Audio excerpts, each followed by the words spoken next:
Olá, olá pessoal, tudo bom com vocês? Aqui é o professor Gabriel Zayed, do canal do Estuda Mais, e vamos começar por aqui a resolução de mais um exercício de química. Mas antes, não esqueça de se inscrever no canal e de deixar um like no vídeo, caso você goste do conteúdo. Bom, vamos resolver essa questão da FATEC, que diz o seguinte: dois frascos de iguais volume, mantidos à mesma temperatura e pressão, eles contêm, respectivamente, os gases X e Y. A massa do gás X é de 0,34 gramas e a massa do gás Y é de 0,48 gramas. Considerando que Y é o ozônio, o gás X, temos como dados a massa atômica dos elementos químicos aqui. Bom, pessoal, então é o seguinte, a gente tem dois recipientes. Em um desses recipientes, a gente tem o gás X e no outro a gente tem o gás Y, tá? Então, vamos marcar aqui, ó, o gás X está aqui, aí tem um outro recipiente. Os dois recipientes, eles têm o mesmo volume, como foi dito pela questão, só que esse gás Y, a gente sabe quem ele é. O gás Y, ele é o ozônio, ele é o O3. E o gás X, a gente não sabe quem ele é. Então, a gente tem uma incógnita aqui. Mas essa incógnita, ela pode ser respondida por uma dessas moléculas que estão aparecendo aqui nas alternativas. Uma delas vai ser esse tal de gás X. E como que a gente vai descobrir? Você pode descobrir qual é a massa molar desse gás X. Por meio da massa molar, você vai observar as moléculas aqui e vai ver qual delas tem a mesma massa molar que ele. Mas para chegarmos em massa molar, a gente pode utilizar a fórmula de número de mols. O número de mols ele é a massa sobre a massa molar. O que eu sei com relação a essa fórmula até o momento? Bom, eu sei a massa do gás X, que é 0,34 gramas. Então, posso dizer que o número de mols do gás X ele é igual à massa de 0,34 gramas dividido por sua massa molar. Mas a massa molar eu não sei ainda, na verdade é o que eu quero descobrir, né? A gente já pode até trocar de lugar a massa molar com o número de mols, só que eu também não sei o número de mols. Não assim, direto, né? A questão não chegou a falar quanto que vale esse número de mols. Eu estou isolando aqui a massa molar, passei ela lá para o outro lado para deixá-la isolada no lugar do número de mols, porque é com ela que eu vou descobrir qual é que é o gás. Mas eu ainda não sei qual é o número de mols. Para descobrir o número de mols, você vai ter que lembrar de um conceito importante, que ele é chamado de hipótese de Avogadro. E o que fala essa hipótese de Avogadro?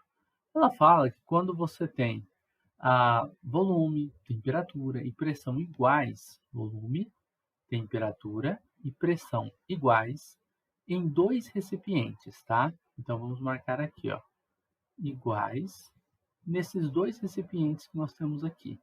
Isso significa que os gases que estão nesses dois recipientes eles contêm o mesmo número de moléculas ou o mesmo número de mols. Então, eu sei que o número de mols que eu tenho do gás X, ele tem que ser igual ao número de mols do gás Y. Tá, professor, mas não muda nada, porque eu ainda não sei qual é o número de mols do gás Y. Só que com relação ao gás Y, o que a gente sabe? A gente sabe a massa que a questão passou, ó, foi de 0,34, né? Não, a do Y é 0,48, 0,48 gramas.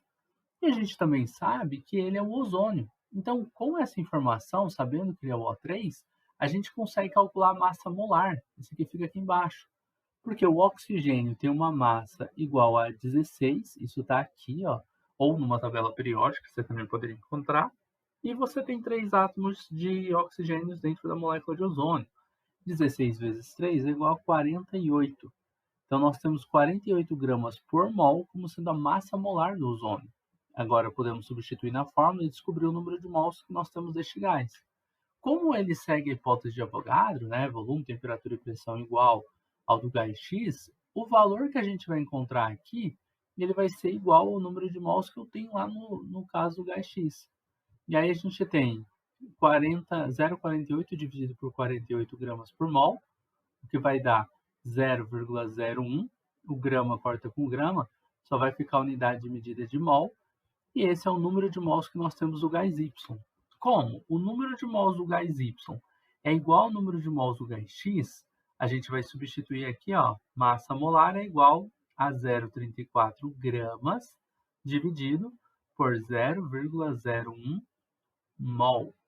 Fazendo essa divisão, ó, a vírgula pode andar 2 casas para a direita, aqui em cima e embaixo, né? Você poderia fazer 34 dividido por 1, daria, né? A massa molar seria igual a 34 gramas por mol, que é o resultado dessa divisão.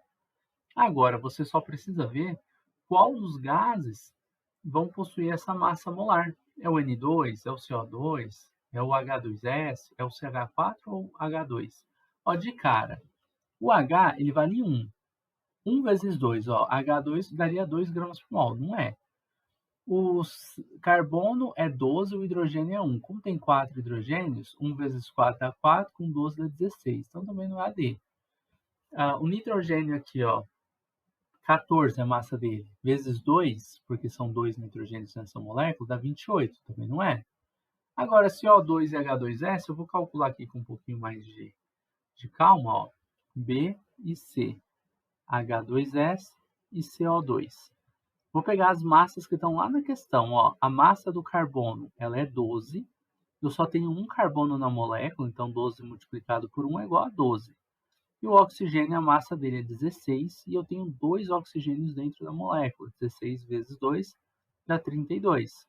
Somando essas massas, ó, 2 com 2 dá 4, 3 mais 1 dá 4. Então temos 44 gramas por mol. Aqui no H2S, a gente tem, também não é essa, né? Tinha que ter dado 34. Então já vai ser o H2S, ó. O hidrogênio, a massa dele é 1, que vezes 2 vai dar 2. E o enxofre, a massa dele é 32, que multiplicado por 1 dá 32. Somando 32 mais 2, vai dar exatamente 34 gramas por mol. Então essa daqui é a massa molar correta, né? Que o exercício disse que teria que ter o gás X. Então descobrimos aqui que esse gás X não é o CO2, e sim, ele é o H2S, né? Esse seria o gás X. Bom, pessoal, terminamos por aqui a resolução deste exercício de química, que fala um pouquinho sobre a hipótese de Avogadro, né? E foi importantíssimo utilizar ela para a gente conseguir resolver esse cálculo. Eu espero que vocês tenham gostado dessa resolução. Se você gostou do vídeo, não esqueça de deixar um like aqui, de se inscrever no canal do Estuda Mais para receber mais videoaulas assim como essa. Caso você precise de ajuda na resolução de exercícios de química ou até mesmo de aulas particulares, você pode entrar em contato comigo pelo WhatsApp do Estuda Mais, que está na descrição do vídeo. E se você quiser participar dos cursos do Estuda Mais, que são preparatórios para Enem, vestibulares e também para concursos militares, o link desses cursos estão aqui na descrição do vídeo também.